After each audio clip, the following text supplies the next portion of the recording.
రాజకుమారులు ఎక్కడికన్నా వేటకి వెళ్ళినప్పుడు రాజకుమార్తెకి తన యొక్క ప్రియురాలికి తన యొక్క ఇంటి వారికి నేను క్షేమంగా ఉన్నాను తెలియపరచడానికి వారు ఉన్న చోట నుంచి ఒక పావురాన్ని తీసుకుని పావురం యొక్క కాళ్ళకి ఒక వర్తమానం రాసి విడిచిపెట్టేవారు.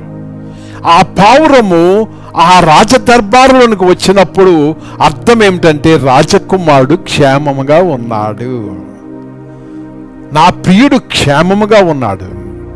నా ప్రియమైన సంగమా, మన ప్రియుడైన యేసయ్య పరలోకానికి వెళ్ళాడు అంటే ఆయన క్షేమముగా చేరాడా లేదా, తండ్రి కుడిపార్శ్వమందు ఉన్నాడా లేదా రుజువుకి ఆయన తన పరిశుద్ధాత్మను పెంతెకోస్తు దినమున పంపించాడు. I'm safe, you are safe.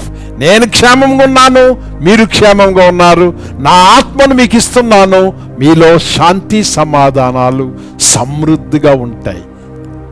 యేసయ్య ఆరోహణం మనకి అదృశ్యమైన ఆదరణ అనుగ్రహిస్తుంది.